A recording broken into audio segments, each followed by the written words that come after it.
ആകാശവാണി. നമസ്കാരം. പ്രത്യേക വാർത്താ ബുള്ളറ്റിൻ വായിക്കുന്നത് സോഫിയ ഡാനിയൽ. ഭരണഘടനയിലും രാജ്യത്തിന്റെ ജനാധിപത്യ വ്യവസ്ഥിതിയിലും അചഞ്ചലമായ വിശ്വാസം ആവർത്തിച്ച ജനങ്ങൾക്ക് നന്ദി പറഞ്ഞ് പ്രധാനമന്ത്രി നരേന്ദ്രമോദി. ലോകത്തിലെ ഏറ്റവും വലിയ തെരഞ്ഞെടുപ്പ് പ്രക്രിയയുമായി ബന്ധപ്പെട്ട് പ്രവർത്തിച്ചവരെ പ്രതിമാസ റേഡിയോ പരിപാടിയായ മൻ കി ബാത്തിലൂടെ അദ്ദേഹം അഭിനന്ദിച്ചു. ലോക പരിസ്ഥിതി ദിനത്തിൽ ആരംഭിച്ച ഏക് പേഡ് മാ കെ നാം പദ്ധതിയുടെ പുരോഗതിയിൽ സന്തോഷമുണ്ടെന്ന് പറഞ്ഞ പ്രധാനമന്ത്രി ഭൂമിയെ അമ്മയെപ്പോലെ പരിപാലിക്കാൻ പ്രേരിപ്പിക്കുന്നതാണ് പദ്ധതിയെന്ന് അഭിപ്രായപ്പെട്ടു. അട്ടപ്പാടിയിൽ ഗോത്രവിഭാഗം തയ്യാറാക്കുന്ന കാർത്തുമ്പി കുടകളെക്കുറിച്ചും പ്രധാനമന്ത്രി പരാമർശിച്ചു.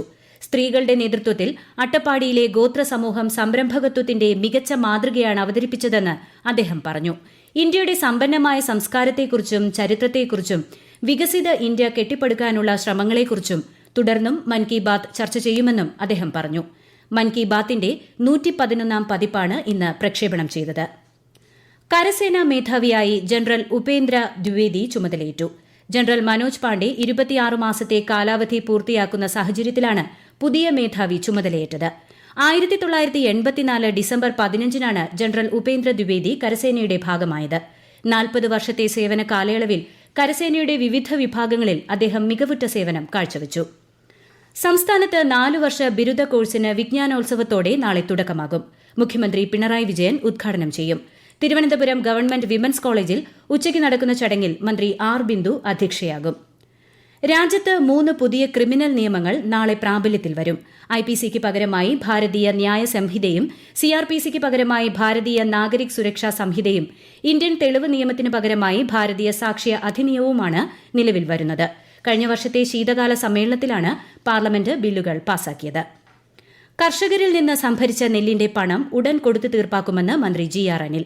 സംഭരണത്തിനായി നെല്ല് കൈമാറിയാൽ 24 മണിക്കൂറിനകം പണം കർഷകർക്ക് ലഭ്യമാക്കാനുള്ള സംവിധാനം സർക്കാർ തയ്യാറാക്കി വരികയാണെന്നും മന്ത്രി പറഞ്ഞു. മലപ്പുറത്ത് തിരൂർ BP അങ്ങാടിയിൽ സപ്ലൈകോയുടെ കീഴിലുള്ള മാവേലി സ്റ്റോർ സൂപ്പർ മാർക്കറ്റായി ഉയർത്തുന്നതിന്റെ ഉദ്ഘാടനം നിർവഹിക്കുകയായിരുന്നു അദ്ദേഹം. കേരളത്തിൽ വ്യാഴാഴ്ച വരെ ഒറ്റപ്പെട്ട ഇടങ്ങളിൽ ഇടിമിന്നലോട് കൂടിയ മഴയ്ക്ക് സാധ്യതയുണ്ടെന്ന് കേന്ദ്ര കാലാവസ്ഥാ വകുപ്പ്. കോഴിക്കോട്, കണ്ണൂർ, കാസർഗോഡ് ജില്ലകളിൽ ഇന്ന് മഞ്ഞ ജാഗ്രതാ നിർദ്ദേശം നൽകിയിട്ടുണ്ട്. ലക്ഷദ്വീപ്, കർണാടക തീരങ്ങളിൽ മത്സ്യബന്ധനത്തിന് പോകരുതെന്നും മുന്നറിയിപ്പുണ്ട്. സംസ്ഥാന ഹജ്ജ് കമ്മിറ്റി മുഖേന ഹജ്ജ് കർമ്മത്തിന് പോയവരുടെ മടക്കയാത്ര നാളെ മുതൽ.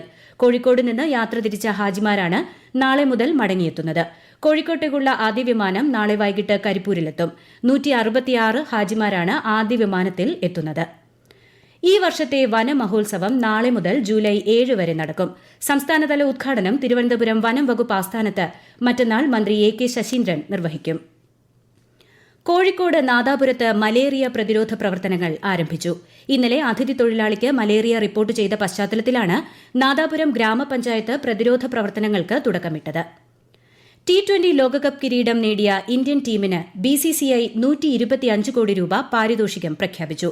BCCI സെക്രട്ടറി ജയ് ഷായാണ് സാമൂഹ്യമാധ്യമത്തിലൂടെ ഇക്കാര്യം അറിയിച്ചത്. ഓൾറൌണ്ടർ രവീന്ദ്ര ജഡേജ അന്താരാഷ്ട്ര T20 ക്രിക്കറ്റിൽ നിന്ന് വിരമിച്ചു.